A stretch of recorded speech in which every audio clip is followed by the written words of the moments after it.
Welcome back to the Awaken Your Wise Woman podcast. I am your host, Biz Cush, and I am really super excited about my guest today. But before we jump in, if you've been interested in working with me as a coach, I have availability in my schedule to bring on a few one-on-one clients as well as my group that is actually ongoing right now. I will be continuing to do that group throughout the year. So if you're interested in joining other highly sensitive women for support, encouragement, community, learning, I am so grateful to be able to offer that. And so you can find out more at my website, elizabethcushcoaching.com. And my last name is spelled with a C, often with any kind of AI transcription. They automatically spell Cush with a K, but that is not it. It's with a C, Cush. You can find me online and on Instagram as well as on YouTube. So today, my guest is Prune Harris. She is located in the UK and has some beautiful offerings around energy work and just being more energetically aligned within us and with our universe. And I've followed her for quite a long time with the suggestion from a friend, my friend Catherine, who encouraged me to really follow Prune and get to know her work. And it's been a joy to be a sort of an observer, but now today, after having this conversation with her, to be in her sphere, which was really beautiful. She is a truly compassionate, energetically aligned soul, and it was really lovely to be with her and her energy today. So, without further ado, um, let's get into the conversation with Prune. Hi, Prune, and welcome to the Awaken Your Wise Woman podcast. Thanks, Biz. I'm so happy to be here. This is one of my favorite topics. Oh my gosh. It's funny how when you or me or whatever, when we connect or feel connected to people who are doing teachings, but just the work that resonates with us, like how easy it feels to be in relationship, even what, like, I know we don't know each other, but already just this little bit of conversation we had before we started recording, I just feel connected to you in a way that maybe doesn't happen all the time with maybe people who aren't quite as sensitive or open energetically. It's so true, isn't it? That kind of matching frequency or a resonance with someone. You don't have to be with them, but just having that conversation. Or I feel often even just listening to a podcast, you immediately feel that like, here is a person whose truth sings to my truth. Mm. And wow, what a beautiful connection. And I don't know about you, Biz, but I know that there are millions, if not billions of us like that, walking this earth right now. And anytime I feel a bit, things are intense or they're heavy or, ooh, just little old me doing my little old piece, suddenly I think, no, no, no, there are so many of us who are showing up in exactly the way that you are and your inspiration for all of us. And wow, yeah, it's a beautiful memory to come back into. Yeah, yeah. Well, and it's interesting, for me, um, with the election results that just happened here in the US, that memory of like there are people out here that feel like I do. There are people out here in the world that uh, I can connect with and build community with, or already have community with, that it feels less isolating and scary, even though there are still some scary things to come, I feel like, or whatever, things that bring some fear for me. But to be able to recognize that, yeah, there are women out here, out there, in my world that I can find and connect with and continue to build this energy of loving kindness, I feel like. Mm. Yeah, absolutely. Mm. Absolutely. That kind of old story of separation, which is really being called into the present so strongly, isn't it? And I feel with any shadow that we work with, when life experiences or events or collective experience and events call it right in front of us, so literally we're having the everyday lived experience of, do we choose inclusion or do we choose separation? Do we choose kindness and love or do we choose rejection? Big lessons right now for all of us, for every single person. You mentioned the situation in America, but of course here in Europe there is Yeah. lots of division in the Middle East, literally all over the world. We're being asked to question our own value, aren't we? Our own judgments of other human beings. Can we bring that compassion? I remember when I first read of the Dalai Lama's quote, "Be kind whenever possible." Mm. I sense checked it against myself, and I thought, be kind whenever possible. Like, yeah, I am. There's very rare occurrences where kindness isn't one of my first places that I go to. But then I read the next line of his, "It is always possible." And I realized right Mm. there, oh no, that's not me. There's no way it's always possible for me. Mhm. Um, and so, from that place of compassion, kindness, generosity of spirit, I know I fail abysmally sometimes, and that's okay. How do we keep asking ourselves to be inclusive? How do we kind of do the spiritual repair when we realize we haven't been?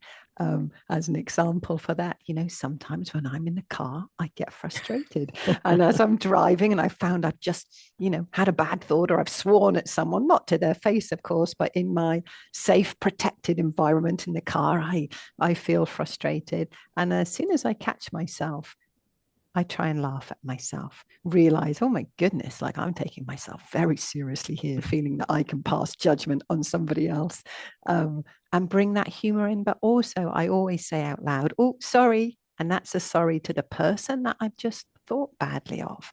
Um, Mm. so that kind of spiritual or energetic cleanup as well, really important as we move through these really challenging times. Yeah, yeah. I love that too. Just the sort of quick, like, or even just acknowledgement of like, oh Mm. yeah, I probably stepped into a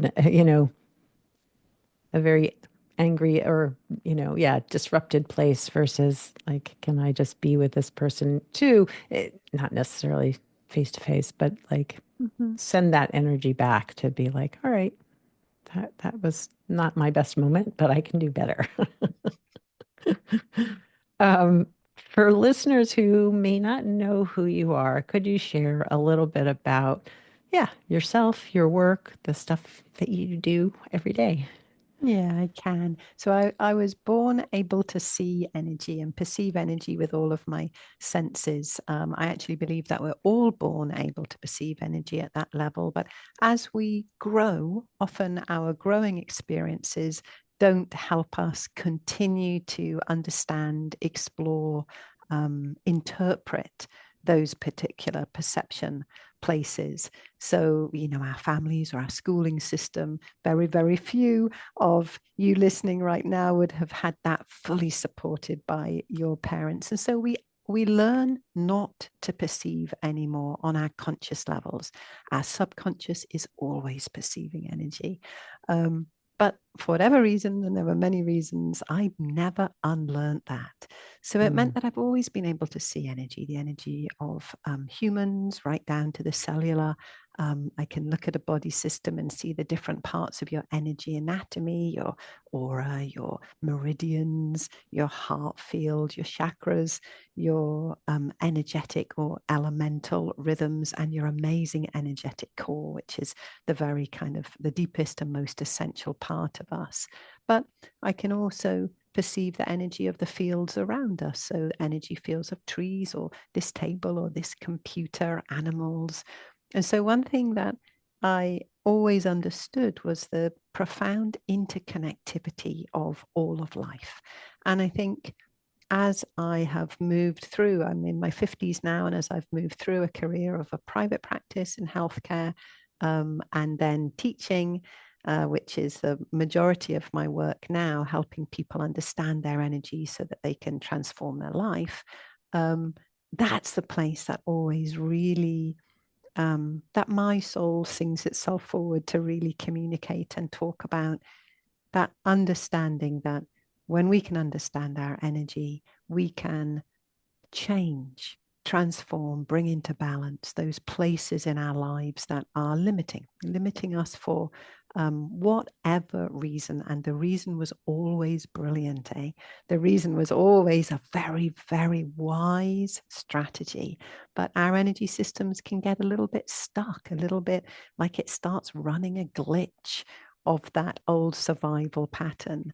And when we understand how to bring that back into the fold of our healthy, harmonious energy fields, then my goodness, that capacity for us to experience the bigness of our own life, the fullness of our own life, really becomes illuminated or lit up in our system. And that delights me. But also, I would love to take it that next step further to say that when we are in that place, when we're living our big life, whatever that is for us, it means that the resonance that we're putting out into that web of life, this incredibly interconnected field, we could call it a cosmic web, that resonance of us as that amazing, utterly essential and unique individual sends that harmony, that health, that balance through that great web of life. And that affects everything about our world. I think nowadays, just as we were perhaps mentioning with that place of separation, we can feel so disempowered. We can look at places, events going on in our families, in our communities, in the world, and feel hopeless, feel despair, feel disempowered. And when we realize just how interconnected we are, when we realize that we are continually co creating our human experience, then wow, there's a lot. There's a lot that we can do energetically. So thank you for letting me say all of that, but pretty much that's what I do, Biz. Yeah, yeah, yeah. Well, and to me, I think something that um, I've been stepping into learning about, but also encompassing in my being is energy work, which uh, I'd always been intrigued, but it was always kind of out there for me.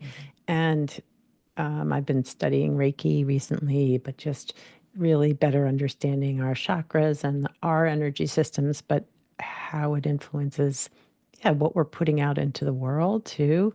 It just feels so important to me that, like, yeah, if those of us that are able can just I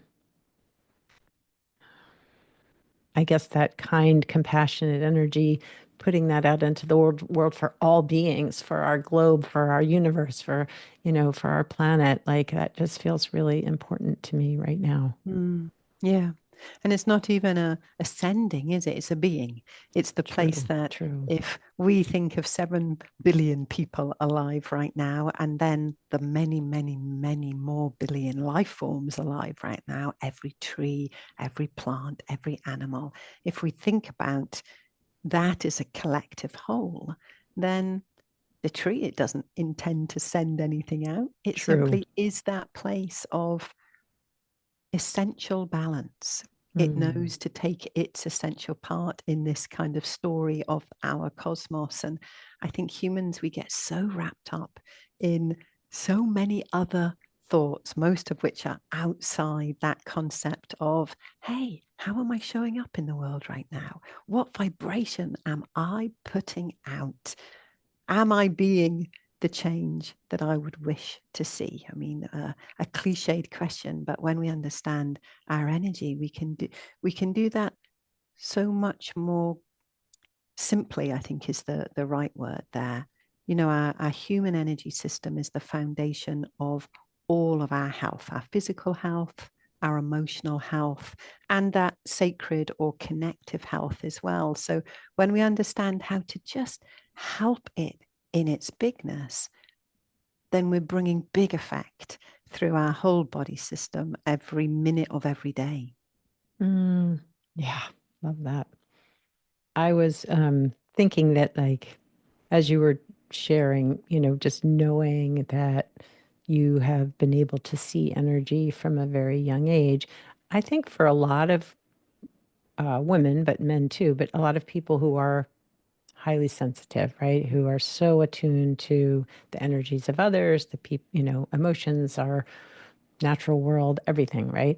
That often they're told they're too much, too sensitive, that they need to grow a thicker skin, whatever it is. But it seems as if your experience as a child that was nurtured, your sensitivities, that it was allowed to continue to grow is, I don't know if that's true, but it feels like Ah, it must have been.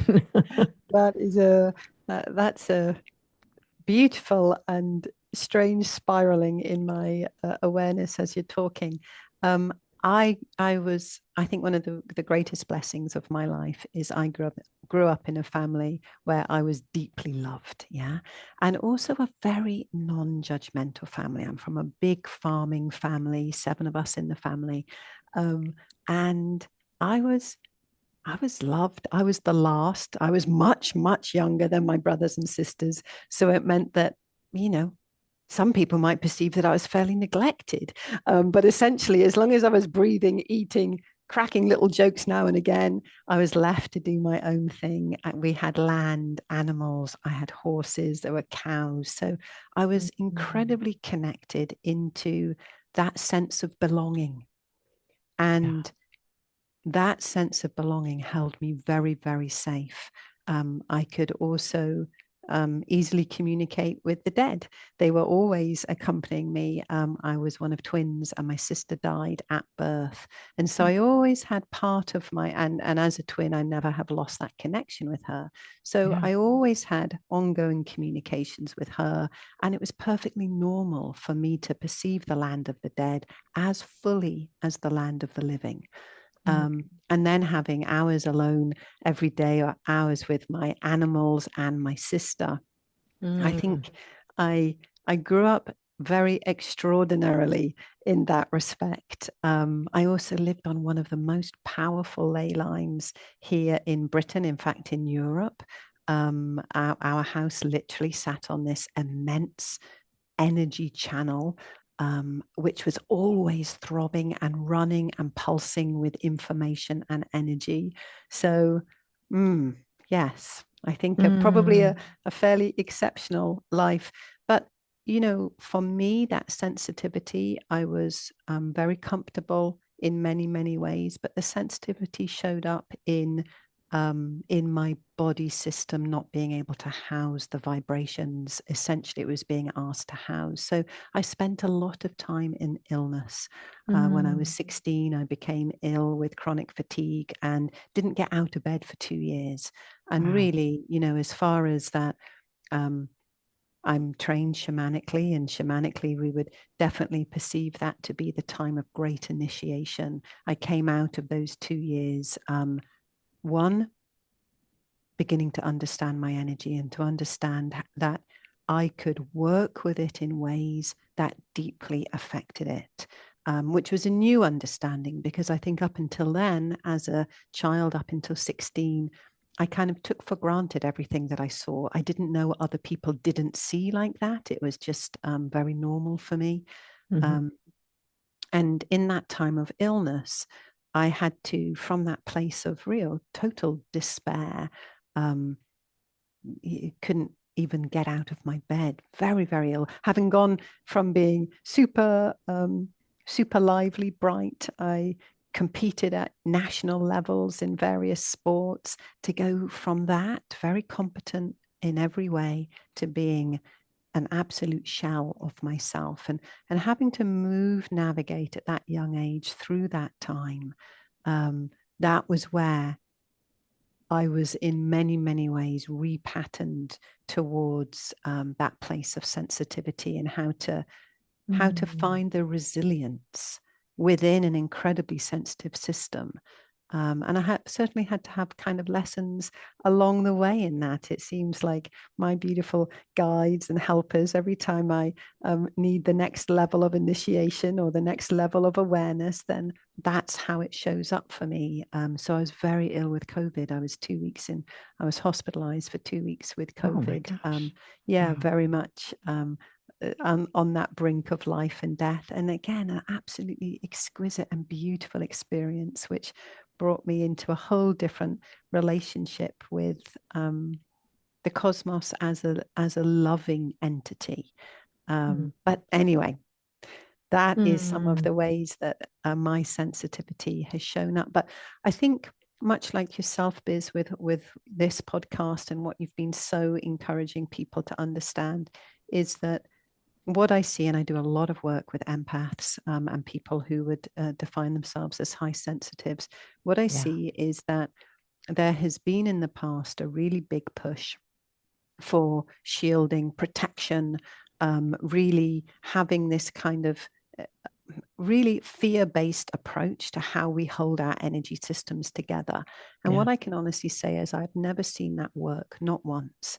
Yeah. Um, and when we can actually understand how to be deeply grounded, grounded down and grounded up, our energetic core moves through the center, whether you may know that as the Sushumna Nadi or the Daiji pole or the middle pillar, all different words for the same energy system, because of course, the human energy system has been the same all over the world. So no matter what specific healing tradition or mystic tradition we work within or come from, the words may be slightly different, but the energy is the same. So that middle pillar or the energetic core in us, it grounds up and down, it brings in energy up and down. And from that place, we have that incredible emanation of our own energy field. And that's what our aura is. And the more we're able to nourish, activate, enliven that central energy system, then wow, the aura becomes this amazing place of wise filter. So it can Mm. literally bounce out all of the energies, no matter whether they are electromagnetic frequencies, pollution, chemicals, geopathic stress, other people's energy. Our aura is able to filter that out, or at the very least, bring it in and then immediately bring it out. When that's not at play, then we absorb a lot of those energies. And that's where that high sensitivity begins to be really physically, emotionally, and connectively compromising. But having worked with thousands of empaths and high sensitives, wow, there is so much that we can do to Mm. live exquisitely Yes. inside that sensitivity. I think Yeah. that's the place that we're all working to kind of really understand, isn't it? That place of being able to thrive because of our sensitivity. Yes, yes, yes, yes, yes, yes. And I feel like there is so much more teaching and education and learning around that just for the empaths and the high sensitives out there in the world. Because, I mean, I'm a part of a few Facebook groups for highly sensitive people and women. And clearly, I'm focusing on that this season in the podcast.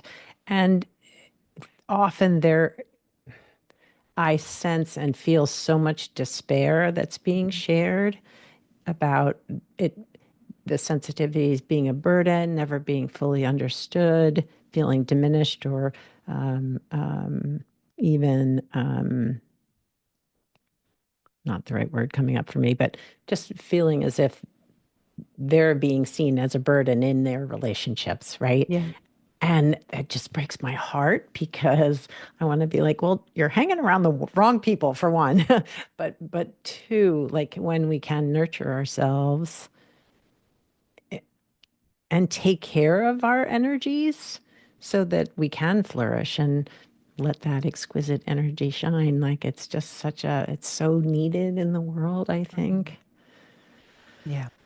Yeah, it's one of those places that's been so greatly devalued or Yeah. undervalued in our modern society, hasn't it? And actually, I have absolute zero doubt that that level of sensitivity is the medicine that will heal us all.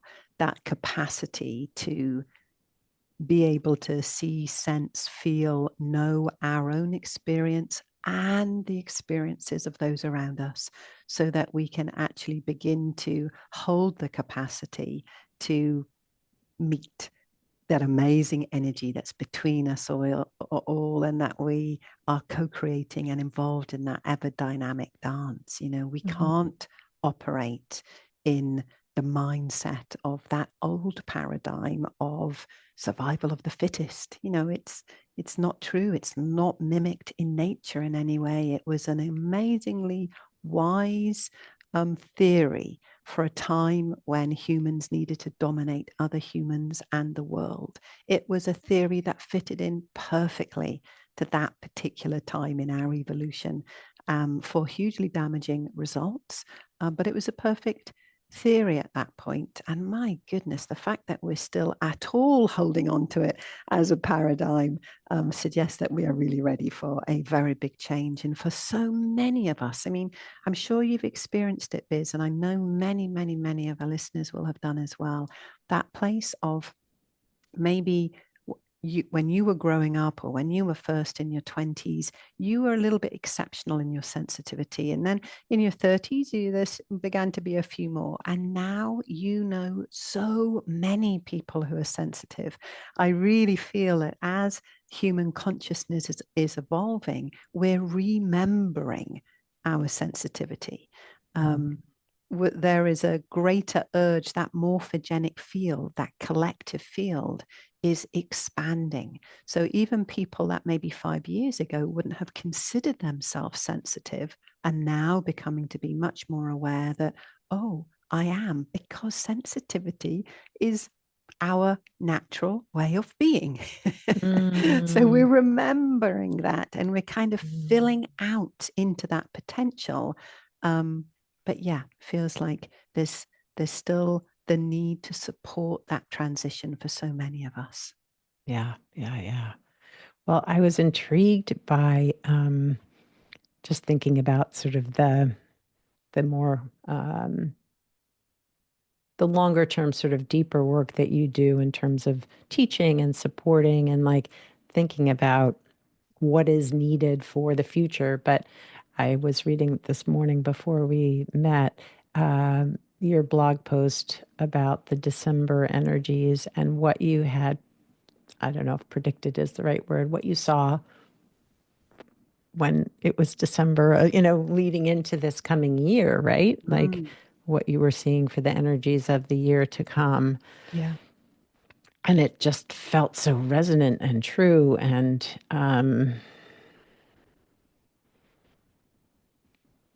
I guess I'm hopeful that we can continue to do the work of healing and taking care of the universe, but our planet as well. That feels really like just when you were talking about sensitives just becoming more building their capacity to handle the sensitivities. Like I feel like that's what's needed in terms of like climate change, just so we can feel the energy of the world if we're hurting it, if we're treating the greater cosmos in a way that feels destructive. Mhm. Yeah. Yeah. That place, I think at the start of the year when I was writing, it was about sacred midwifing of the soul, wasn't it? Of the Yes. kind Yes. of not just our individual souls, but actually the world soul at this point. Yeah. Yes. Very, very beautiful. It was interesting when I first started. Really, I guess there's two ways of working with the energy forecast. The first thing I do is at the end of the year or at the very, very beginning of the year, but I like to do it over the midwinter solstice. So I tend to take myself away for a few days in a hut in the middle of the forest down in the very west of Cornwall, which is a deeply magical land. and I really connect into those vibrations within the cosmos that hold the information. Yeah, so we might say guides or whatever the word is that's appropriate for you. Those kind of intelligences that are always at play in this living cosmos. And I sit for a few days, sometimes in silence. Often I take my spinning or my crocheting with me and I just work with yarn or wool until I begin to really tap into that field of wisdom. And then I will find the big themes that are present in that kind of collective energy field. Um, and so yeah, it's always it's a really precious time for me. And a few years ago when I did that, the theme that came forward was courageous warriorship. And that Mm. really, that still, I feel those words still kind of encoded in my heart because it feels that place of sensitivity and courage. They go hand in hand. And if we can see ourselves as warriors of the heart, warriors of the soul, warriors of the spirit, um, then we're able to hold on to hope. And that place, that was another big theme for 2024, wasn't it? That tending to our hope. How do we Yes. tend to it? Yes. Yes. Um, a conversation happened earlier this year when I was talking about tending to our tenderness. And I heard those Mm. words, and I really, often as I'm talking, I'm kind of operating at different vibrational levels, and I get surprised by things that come out. And I heard those words, tending our tenderness. And I've Mm. really, yeah, I think that one feels almost like a cloak that I put on and wrap around myself at times because it's so easy to dismiss our vulnerabilities, our tendernesses. And actually, that's not a paradigm that's going to work for us moving forward at all, is it? But how do Yeah. we tend them when we feel the pains of our personal experiences of our families, of our communities, of our nations, of our world, when we see them, when we feel them, how do we tend them in a way that we can really transmute them into a vibration of hope, a vibration of joy? Can we go that far? Can we take a Mm. pain and somehow embrace it so with so much tenderness that it comes out of us as a enlivening force? I believe we can. I see that happen energetically. But it takes a level of sensitivity, which we all have, so that's great. But it takes a level of tenderness as well, of trust, of hope. Yeah. Yeah.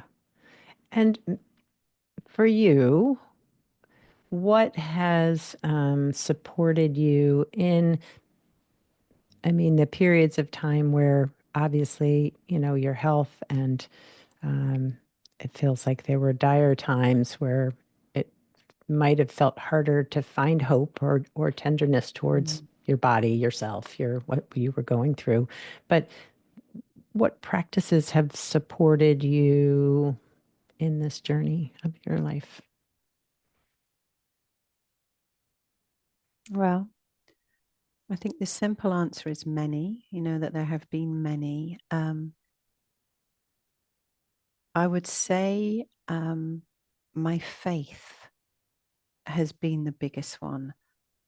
That deep, deep trust in the sacred nature of our universe, that Mm. actually every word is energy, every thought, every breath.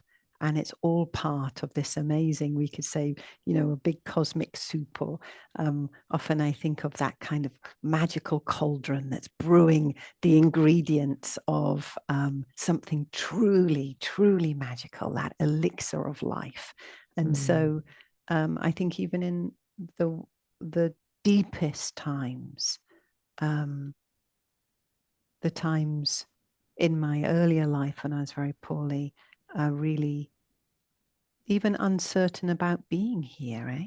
I think for many people who are sensitive, that's a very familiar awareness of like, almost we remember somehow in our coding, we remember a time when it was much easier. We remember a time when there was harmony, when there were balance, whether that's through our ancestral records going way, way, way back into the first peoples, or whether it's in past lives, whatever our belief system is, whatever our energetic understanding is, there's that sense of how did we get it so wrong? How is it this difficult right now? And I think that that can pull us into that place of despair.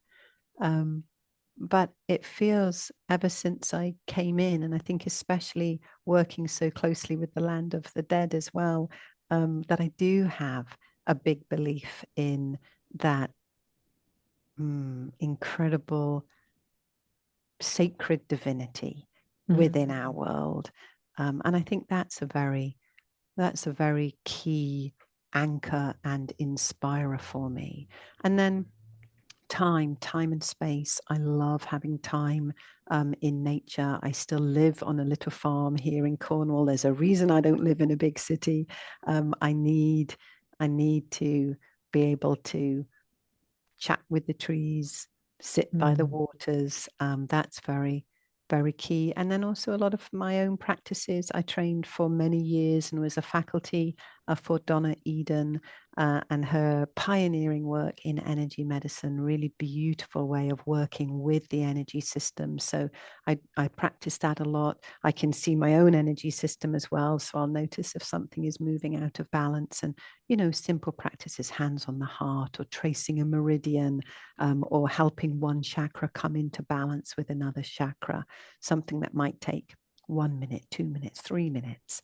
But those ways of just helping adjust so that a bit like we brush our teeth or we brush our hair, we're always just slightly caring for aspects of ourselves that for whatever reason have been knocked off a little.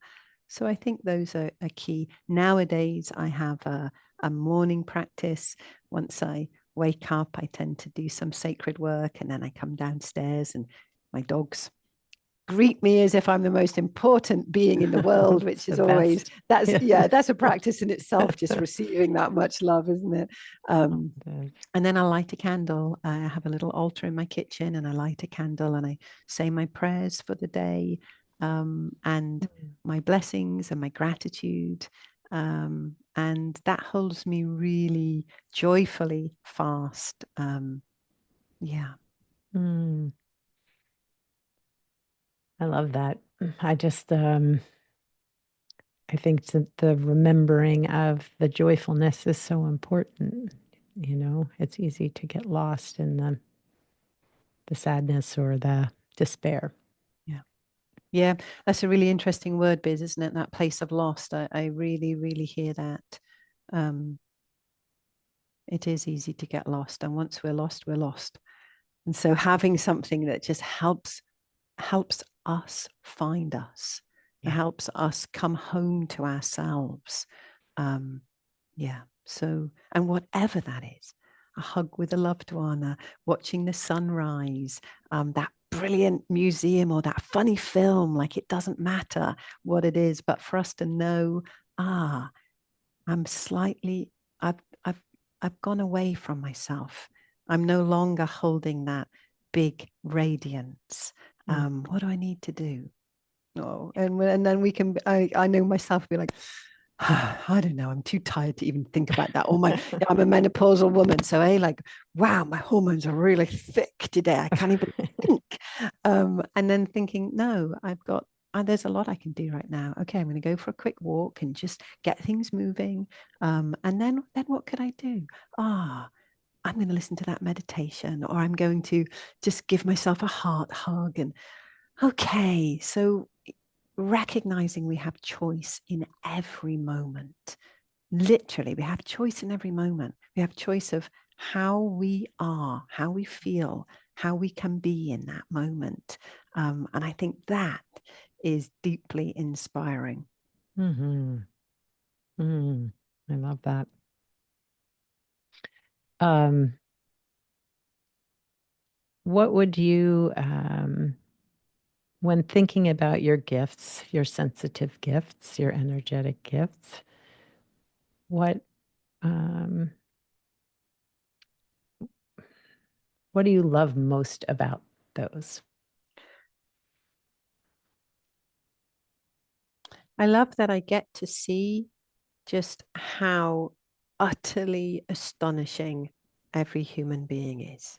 Mm, Just that radiance, that exquisite. I mean, if I even as I'm looking at you here, Biz, the energetic core, it's a super highway of light filaments. Like imagine, I don't know, let's use something. Imagine Tinkerbell and her fairy wand and her fairy dust, or imagine the most amazing night sky that you've ever seen that's on like hyperspeed. So you've yeah. got these incredible filaments of light that are just singing, dancing, thrumming through the very core of every human being, every animal as well, but every human being. So no matter how trapped we feel in whatever it is that we're experiencing, no matter if we're really feeling limited, that radiant essence is still vibrating in exactly the same way. Mm, By this point in my life, I've probably seen millions, if not more than millions of people. And every one of them has had that exquisite radiant core. I've never seen a bad one. So, this whole mm, kind of thinking, the dualistic thinking of good and bad, at yeah. that level of the soul, at the level of our essence, that doesn't exist. And that's not to say that there aren't people alive today who have done some things that as a society we may really struggle with. But at their core, they're just as exquisite as someone who we think of as very good or saintly or whatever other words we'd use. So it's Yeah. how that gets expressed through our system. I think that is, I I always feel incredibly hopeful and trusting about our capacity as humans to come into full healing, to come into full harmony, not just on an individual level, but at the level of the human collective.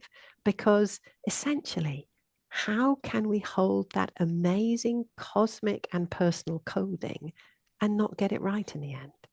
Mm, I think we've been going through a pretty interesting social experiment for the last couple of thousand years, especially the last 500, and it hasn't worked very well in lots of ways. So now we're having to kind of take the incredible wisdom of modern times and the wisdom of times we lived in greater balance with each other and merge them together so that we can really house that new vision forward.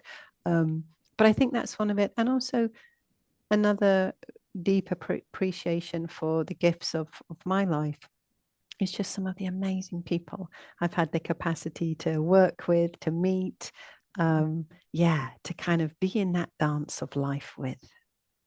ah, beautiful. Beautiful. Well, I appreciate that you have taken the time to spend your beautiful light and energy with us today here on the podcast. Mm. Thank you, Biz. Can I tell you a little bit about your energy as Yeah, we're I meeting would for the love that. first time and I'm looking I at you? would love Um, that. so it's been gorgeous just seeing you and chatting with you because each of us, I was just talking about that super highway of essence of our energetic core, and that vibrates at a unique and specific energy for each of us. And as it vibrates through our system, energy is just colors energy. So as it vibrates through our system, it throws through all that we are a very specific color, which I call your soul color. Um, and I want to share with you your soul color because it's so beautiful. And I don't see many of this soul color.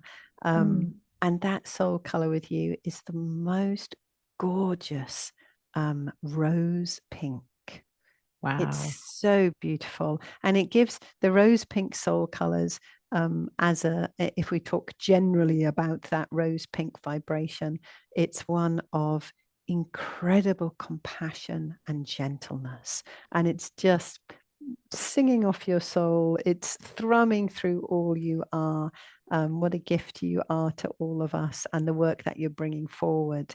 But also that rose pink, sometimes the harshness of the world can really penetrate. No surprise that you're offering a collective understanding and support for people who are sensitive, because that you will have experienced firsthand again and again and again how the pains of the world, how other people's pains you can really feel in every one of your own cells.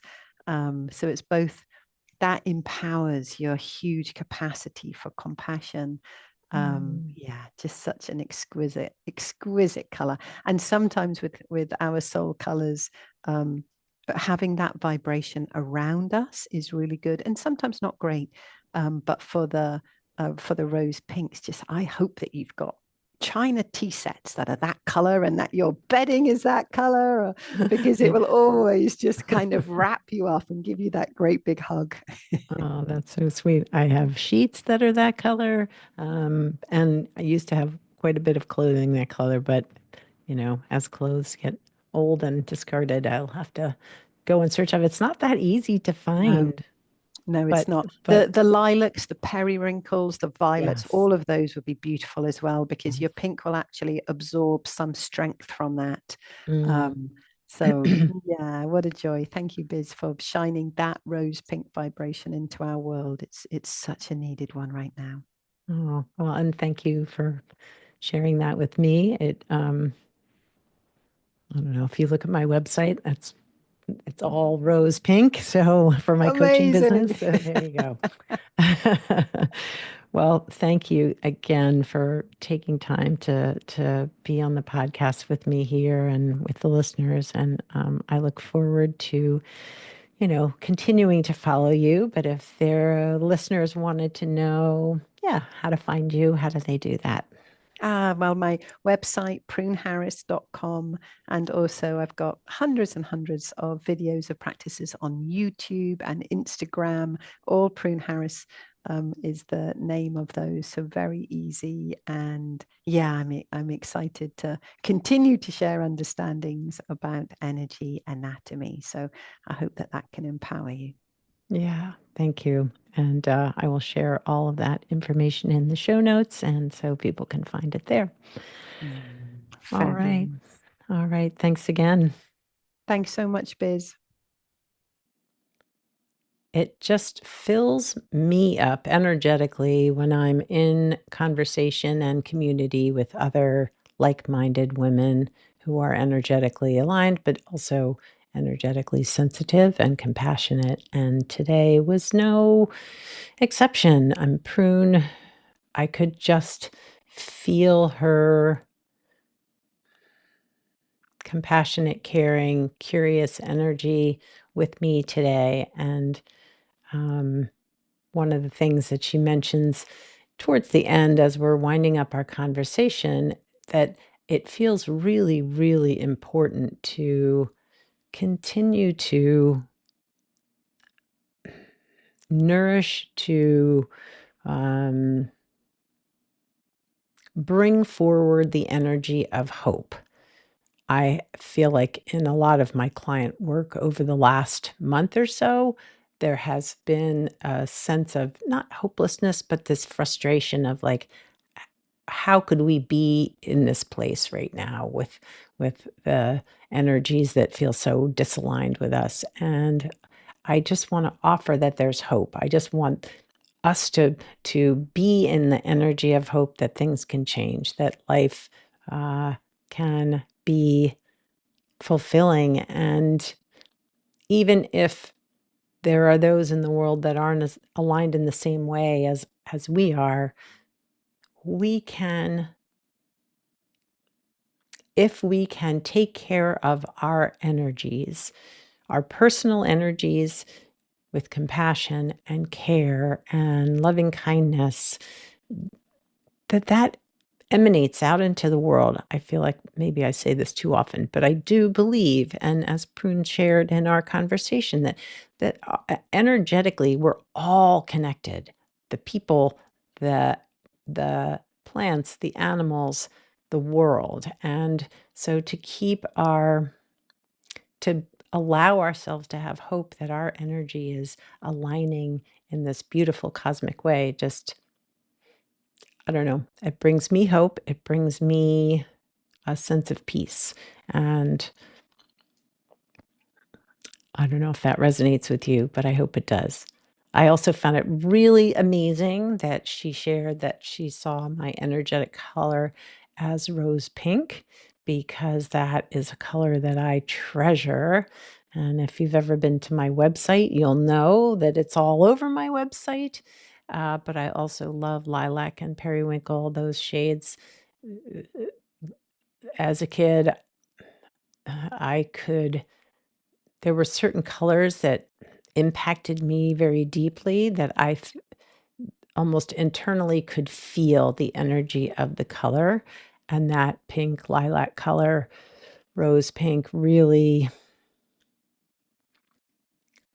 I don't know, it just touches something very deep inside me, and so that was really sweet to hear her vision of my color, and it just felt so true and resonant for me. So, well, I so appreciate your being here with me on this journey on the podcast. I hope you will continue to listen and tune in. So join us next time here on the podcast.